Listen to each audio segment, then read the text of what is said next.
একজন মৃত্যু পথযাত্রী মানুষকে তুই এত বড় একটা মিথ্যে কথা বলতে পারলি? উপায় ছিল না কুমার, আর কোনো উপায় ছিল না। উপায় ছিল না মানে? উপায় ছিল না যখন, তখন রাজের কথা তো বলতে পারতো। লোকটা কি মনে করেছে বৌদি? লোকটা কি মনে করেছে যা খুশি তাই করবে? ওদের পয়সা আছে, ওরা বড় লোক বলে এত বড় মিথ্যা কথা বলবে? এই শুনুন, আপনি কি ভেবেছেন? আপনি কি ভেবেছেন? বৌদিকে এত বড় মিথ্যা কথাটা বললেন কেন? বলুন কেন বললেন বৌদিকে এত বড় মিথ্যা কথাটা? আপনার ছেলে ঋত্বিক ব্যানার্জির সাথে আমাদের মেয়ের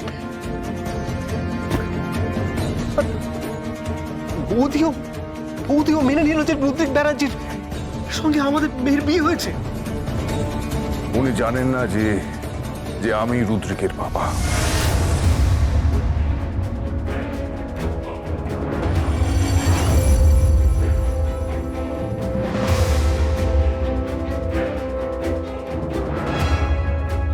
ওনাকে একটু শান্তিতে মরতে দিন। এটা ভেবে যে ওনার মেয়ের বিয়ে হয়ে গেছে আর উনি জিতে গেছেন।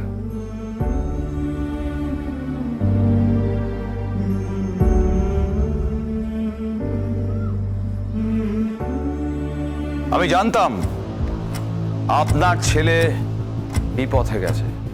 একটা মেয়ের বিয়ের মণ্ডপে ঢুকে পাত্রকে শুট করে, বিয়ে বাড়িতে ভাঙচুর করে। মিস্টার ব্যানার্জি, আপনি বুঝতে পারছেন না আপনার ছেলের কি শাস্তি হতে পারে। আপনি বুঝতে পারছেন না সমস্ত সম্ভাব্য জায়গায় চিরুনি তল্লাশি করা হচ্ছে মিস্টার ব্যানার্জি। রুদ্রিক ব্যানার্জিকে যেখান থেকে হোক খুঁজে বার করবই। তারপর কাল সকালে সোজা লকআপ, সেখান থেকে আদালত, সেখান থেকে সোজা জেল। ওর এমন পানিশমেন্ট হওয়া উচিত যাতে ভবিষ্যতে আর কোনো সিভিলিয়ান সত্যের পাশে দাঁড়াতে ভয় না পায়। তিথি মুখার্জি এই কেসে একজন দৃষ্টান্ত হয়ে থাকবে। কোনোভাবেই উনি অন্যায়ের সাথে আপোষ করেননি, হার মানেন।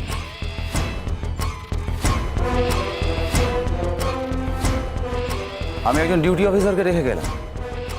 আপনার সাথে কাল সকালে কথা হবে আপনার ছেলেকে লকআপে ঢোকানোর পর মিস্টার ব্যানার্জি। আপনি বিশ্বাস করুন, আমি যদি পোশাকটা না পরে থাকতাম, আমি যদি আইনের পথে না থাকতাম না, তাহলে আপনার ছেলেকে মেরে সিধা করে দিতাম মিস্টার ব্যানার্জি। আমার ঘরে মেয়ে আছে।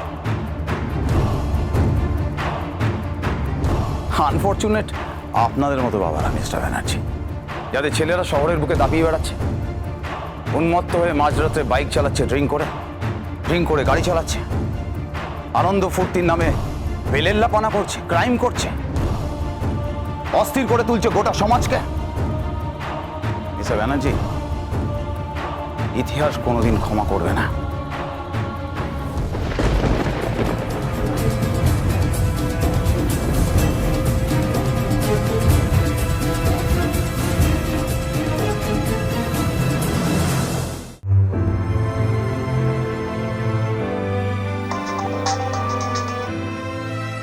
হ্যালো। ড্যাড, শোনিতা। হ্যাঁ বলো। ড্যাড, রুদ্রিক বাড়ি ফিরেছে।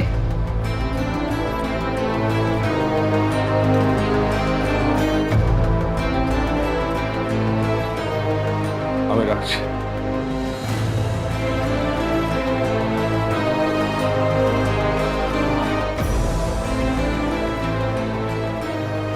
এবার আমি আসি মা।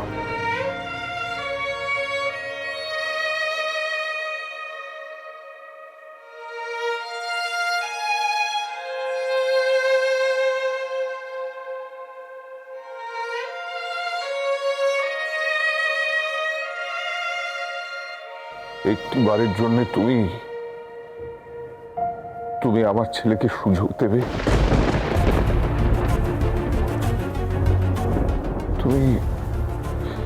তুমি যা শাস্তি দেবে আমি মাথা পেতে নেব, শুধু একটি বারের জন্য। আপনি কি বলতে চাইছেন? আপনার কথার মর্মার্থই তো বুঝতে পারছি না আমি। তুমি এই মিথ্যেটাকে সত্যি করে দেবে মা?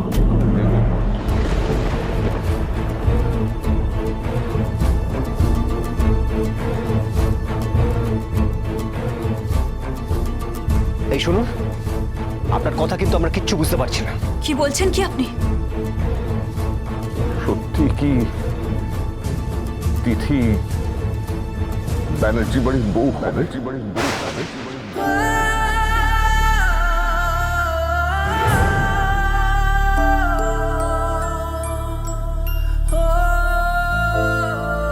এই এই আপনি কি ভেবেছেন? আপনি কি ভেবেছেন? আপনি কি ভেবেছেন? হ্যাঁ, একদম মেরে ফেলে দেবো বলে দিলাম, একদম মেরে ফেলে দেবো। খুব সাবধানে কথা বলবেন বলে দিলাম। চুপ, ছকবাজি হচ্ছে আমাদের সঙ্গে। হ্যাঁ, আমাদের সঙ্গে ছকবাজি হচ্ছে। হ্যাঁ, আপনার ছেলে কালকে লকআপে ঢুকবে না, লকআপে ঢুকতে পারবে না। আমাদের এলাকার লোক, বস্তির লোক নিয়ে গিয়ে পে দিয়ে এমন অবস্থা করবো না, ওখানে ওই অবস্থা খারাপ করে দেবো, একদম লাভ ফেলে দেবো ওখানে, বলে দিলাম। চুপ। ওরা কি ভেবেছে? আমরা মধ্যবিত্ত বলে হাতে কি চুরি পড়ে আছে? হাতে চুরি পড়ে আছে? ছেড়ে দাও। সাধারণ শ্রেণীর মানুষ বলে কি আমরা কাওয়ার্ড হয়ে গেছি? চলে যান এখান থেকে। Get out from here. চুপ। বেরিয়ে যেতে বলো। শরীর খারাপ করবে, তোমার চুপ করো। দেখুন আপনি ভুল ভাবছেন। আপনি আমার কথাটা শুনুন। আপনি চলুন এখান থেকে, এটা হসপিটাল। আপনারা শান্ত হন। কি হচ্ছেটা কি?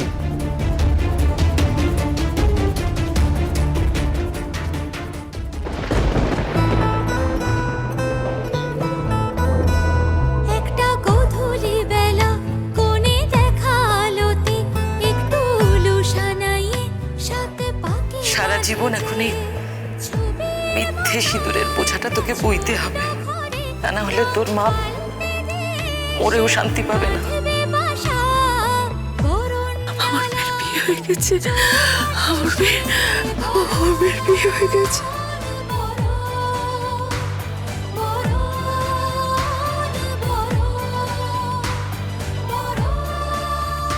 তুমি এই মিথ্যেটাকে সত্যি করে দেবে মা?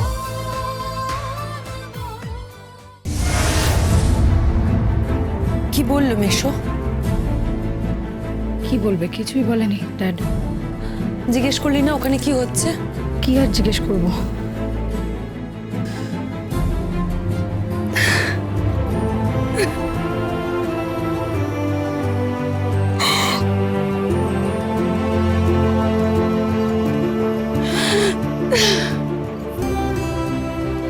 আর পারছি না।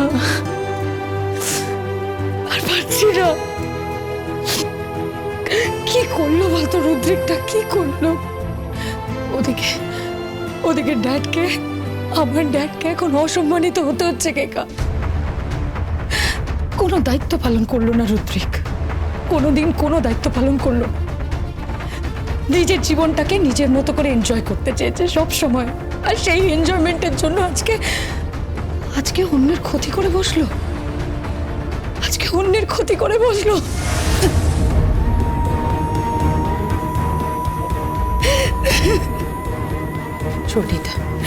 শোনিতা আমার দিকে তাকা, কাঁদিস না প্লিজ, এরভাবে কাঁদিস না। দেখ আমাদের তো শক্ত থাকতে হবে বল, আমাদের সামনে অনেক বড় বিপদ, আমাদের ভেঙে পড়লে চলবে বল? তুই শুধু আমাদের কথা ভাবছিস কেকা, শুধু আমাদের কথা ভাবছিস। একবার ওই মেয়েটার কথা ভাবতো। মেয়েটার মা শেষ শয্যায়, যে ছেলেটির সাথে মেয়েটির বিয়ে হচ্ছিল সে আজ গুলি খেয়ে হসপিটালাইজড। আর তাকে যে গুলি করেছে সে আমার ভাই, আমাদের সবার নয়নের মনে রুদ্রিক। কত ভালোবাসি বলতো আমরা, কত ভালোবাসি, কত প্যাম্পার করি আমরা। সে আজকে ওই ছেলেটাকে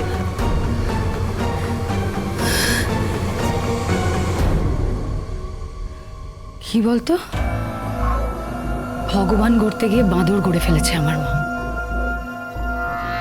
বাঁদর গড়ে ফেলেছে।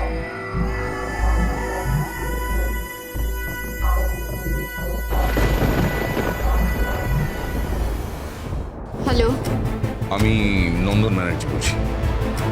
তুমি এক্ষুনি একবার আমাদের বাড়িতে আসতে পারবে? কি বলছেন কি? হ্যাঁ, আমাদের বাড়িতে আমরা তোমাকে বরণ করব।